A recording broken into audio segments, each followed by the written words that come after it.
दोस्तों रेल विकास निगम लिमिटेड की बात करें तो यहाँ पे कंपनी को हिमाचल प्रदेश से एक बड़ा ऑर्डर मिला है। देख सकते हो कि ऑर्डर लगातार मिल रहे हैं। आप ये समझ ही रहे होंगे कि एक दिन दो दिन छोड़ने के बाद फिर से इनको ऑर्डर मिल रहा है और जिस तरह से लगातार ऑर्डर मिल रहे हैं, चाहे इलेक्ट्रिसिटी का ऑर्डर हो या फिर रेलवे के ट्रैक के हो या फिर दूसरे मेट्रो के प्रोजेक्ट हो, कंपनी को बहुत सारे ऑर्डर इस समय मिल रहे हैं और इस वजह से यह स्टॉक यहाँ पे रुकने वाला दिखाई नहीं दे रहा है। तो क्या इस समय में रेल विकास निगम लिमिटेड में निवेश करना चाहिए? तो यहाँ पे देख सकते हो कि कंपनी वंदे भारत स्लीपर भी बनाने जा रही है। इसको लेकर भी कुछ बड़ी अपडेट है जिसको जानेंगे इस वीडियो के माध्यम से। और क्या लॉन्ग टर्म के लिए आरवीएनएल में इस समय इन्वेस्टमेंट कर ले या फिर एक बार प्रॉफिट बुक करके निकल जाए, क्योंकि स्टॉक ने ऑलरेडी मल्टी बैग रिटर्न दे दिया है। 30 रुपीज़ का स्टॉक इस समय 170 के आसपास है। क्या किया जाए आगे इस समय? दूसरी तरफ अगर आईआरएफसी की बात करें तो कंपनी का मजबूत कारोबार है। आप ये देख ही सकते हो कि पिछले दिनों इसने ज़बरदस्त रिटर्न भी दिया है, लेकिन उतना नहीं दौड़ा है जितना आरवीएनएल दौड़ा है। और वैसे आप देखें तो 1 लाख करोड़ का मार्केट कैप भी इसने टच किया है। तो आप ये समझ सकते हो कि कंपनी बहुत मजबूत है, मिनी रत्न कंपनी है। और बिजनेस के मामले में देखें तो आईआरएफसी फाइनेंस प्रोवाइड करने का काम करती है रेलवेज़ को, और इसी की वजह से सारी इंफ्रा के प्रोजेक्ट आगे बढ़ते हैं। तो क्या दाव लगाना चाहिए, जानने की कोशिश करेंगे इस वीडियो के माध्यम से। लेकिन फ्रेंड उससे पहले अगर आप पहली बार हमारे चैनल पे आए तो चैनल को सब्सक्राइब कर दीजिए, एक बेल आइकॉन दबा दीजिए ताकि जब भी नया वीडियो बने पहला नोटिफिकेशन आपको मिले। वीडियो पसंद आए तो लाइक से जरूर कीजिए। चलो फ्रेंड्स वीडियो स्टार्ट करते हैं। मैं हूँ आपका दोस्त एस.बी. दवे और हमारे अपने चैनल ऑनलाइन कमाई में आपका बहुत बहुत स्वागत है। सबसे पहले फ्राइडे के कारोबार की बात करें तो आरवीएनएल के क्लोजिंग 169.30 के आसपास रही, जहाँ पे 1.93% की शानदार तेजी देखने को मिली। यानी स्टॉक के अंदर फिर से करंट लौट रहा है। अब खरीदारी हो रही है अच्छी खासी। अब जैसे कि बाजार क्लोज होने के बाद जो खबर निकल कर आई है कि यहाँ पे इनको एक बड़ा ऑर्डर और मिला है, तो ये जो खबर है इसका असर बाजार पे नहीं हुआ, क्योंकि ये बाद में आया है जब मार्केट क्लोज हो चुका था।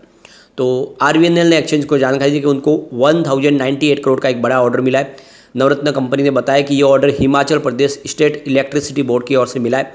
कंपनी को साउथ जोन में डिस्ट्रीब्यूशन इंफ्रास्ट्रक्चर डेवलपमेंट का काम करना है और इस काम को अगले 24 महीनों के अंदर पूरा करना है। पीएसयू स्टॉक में देखो कि 2% की तेज़ी बनी थी फ्राइडे के दिन। आरवीएनएल की परफॉर्मेंस अगर देखें तो एक सप्ताह में इसमें 1.5% की तेज़ी बनी है और एक महीने में ये 32% दौड़ा है। 3 महीने में 37% का शानदार रिटर्न दिया है और 6 महीने की बात करें उसने 147% का बम्पर रिटर्न दिया है।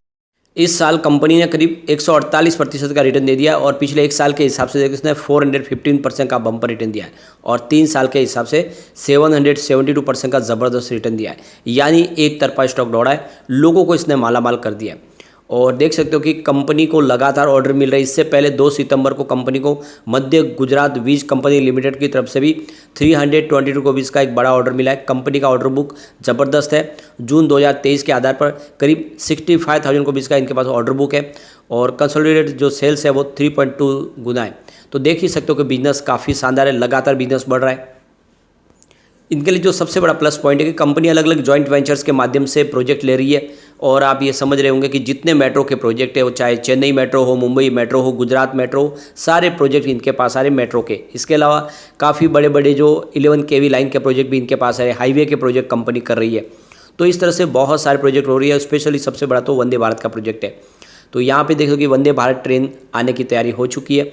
तो स्लीपर वंदे भारत अब आएगी और इसके लिए रसिया की कंपनी मिलकर आरवीएनएल के साथ में ये वंदे भारत स्लीपर बनाएगी। तो इंडियन रेलवे ने यहाँ पे एक देख सकते हो कि कॉन्ट्रैक्ट साइन कर लिया है किनेट रेलवे सॉल्यूशन के माध्यम से, जो एक जॉइंट वेंचर्स है जिसमें आप देखें तो आरवीएनएल रसिया की कंपनी शामिल है और ये वंदे भारत का प्रोडक्शन करेंगे। तो ये जो एग्रीमेंट साइन किया गया जिसमें 120 वंदे भारत स्लीपर ट्रेन बनी जाएगी और देख सकते हो कि इसको 35 साल के लिए सर्विस मेंटेनेंस का काम भी ये कंपनियाँ ही संभालेगी। यानी आने वाले 35 साल तक मेंटेनेंस का काम भी आरवीएनएल के पास ही रहेगा। तो कुल मिला के देखो काफ़ी बड़ी गुड न्यूज़ है। जल्द ही हमारे सामने वंदे भारत स्लीपर होगी जो आरवीएनएल के द्वारा बनाई जाएगी, जिसमें रसिया की कंपनी शामिल है, उनकी मेजॉरिटी स्टेक होल्डर है वो। और आप देख सकते हो कि रसिया के ऊपर बहुत सारे सैंक्शन लगाए गए हैं यूएस की तरफ से, उसके बावजूद भी यहाँ पे इन्होंने एक पार्टनरशिप की है। और देख सकते हो कि सबसे बड़ी बात है कि जो पार्ट्स ज़्यादा करके होंगे मेक इन इंडिया के तहत यहाँ पर ही बनाए जाएंगे। ऐसे में पार्ट्स इंपोर्ट करने की सवाल बहुत कम रहेगी और ऐसे भी अगर होगा तो उसमें आरवीएनएल की पार्टनरशिप है। ऐसे में यूएस की कंपनियाँ दूसरी कंपनियाँ भी पार्ट्स दे सकती है, उसमें कोई चिंता की बात नहीं है।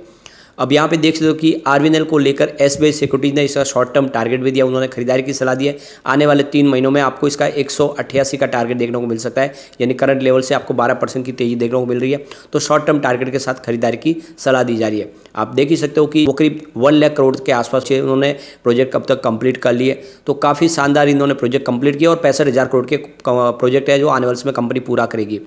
रिजल्ट अगर आप देखें जून का तो काफ़ी बेहतर था। रेवेन्यू 5.57 थाउजेंड करोड़ के आसपास था, जहाँ पे 20% की ईयर ऑन बेसिस पे हमें वृद्धि देखने को मिली।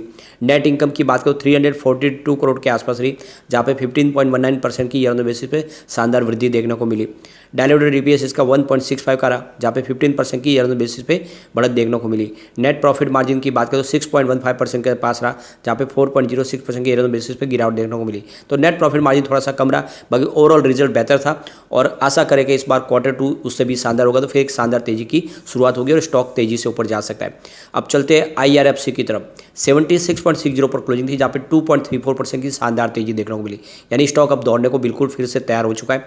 वैसे रिजल्ट देखें तो Q2 थोड़ा सा इसका कमज़ोर जरूर था।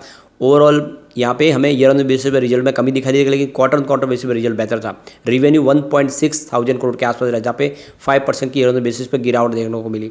नेट इनकम 1.56 थाउजेंड करोड़ के आसपास रही, जहाँ पे 6% की ईयर ऑन बेसिस पे गिरावट देखने को मिली।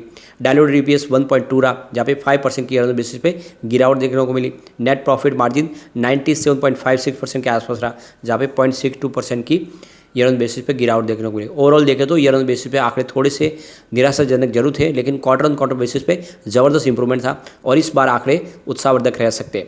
अब एक बार हम इसके पिछले 2 साल की परफॉर्मेंस देखें अगर BSE सेंसेक्स और के मुकाबले, तो इसका प्रदर्शन काफ़ी बेहतर है।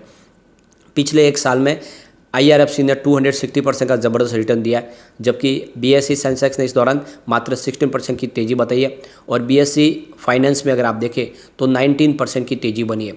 तो ये देख सकते हो कि रिटर्न जो है वो IRFC का सबसे शानदार है। अगर हम यहाँ पे बात करें 3 मंथ की, तो IRFC ने 134% का ज़बरदस्त रिटर्न दिया है, जबकि BSE सेंसेक्स में मात्र 3% की तेज़ी बनी है और BSE फाइनेंस में 2% की तेज़ी बनी है। तो ये देख सकते हो इनके पेयर कंपनियों की तुलना में इसका रिटर्न ज़बरदस्त है। सिर्फ 1 मंथ की बात करें तो IRFC ने यहाँ पे 57% का ज़बरदस्त रिटर्न दिया है, जबकि BSE सेंसेक्स में इस दौरान मात्र 1% की तेज़ी बनी है और BSE फाइनेंस में भी 1% की ही तेज़ी है। तो जो रिटर्न है वो IRFC का सबसे ज़बरदस्त है। यहाँ पे ईयर टू डेट के हिसाब से देखें तो IRFC ने 135% का बम्पर रिटर्न दिया है, जबकि BSE सेंसेक्स में मात्र 8.20% की तेज़ी बनी है और BSE फाइनेंस में 7.68% की तेज़ी बनी है। तो मुकाबला सामने है, एकदम एक तरफा इसमें विनर बना है IRFC, जिसने अपने पेयर कंपनियों की तुलना में यानी फाइनेंस सेक्टर के मुकाबले या फिर सेंसेक्स के मुकाबले बाजी जीत ली और बहुत ज़बरदस्त रिटर्न दिया है। ऐसा ही रिटर्न आगे भी आने वाले समय देखने को मिल सकता है, क्योंकि अपने इसने दौड़ना शुरू किया है, ये बहुत ऊपर तक जा सकता है। नहीं, इसके अंदर 4 डिजिट में जाने का पोटेंशियल है। तो लॉन्ग टर्म इन्वेस्टर के लिए काफ़ी अच्छा मौका है, खरीदारी करें। शॉर्ट टर्म इन्वेस्टर चाहे तो प्रॉफिट बुक कर सकते हैं, क्योंकि बाजार में अभी भी नरमी का वातावरण बना हुआ है, क्योंकि IRFC हो या फिर आरवीएनएल काफ़ी ज़्यादा दौड़ चुके हैं और FI जब बाजार में बिकवाली करे तो हो सकता है यहाँ पर भी कुछ गिरावट बने।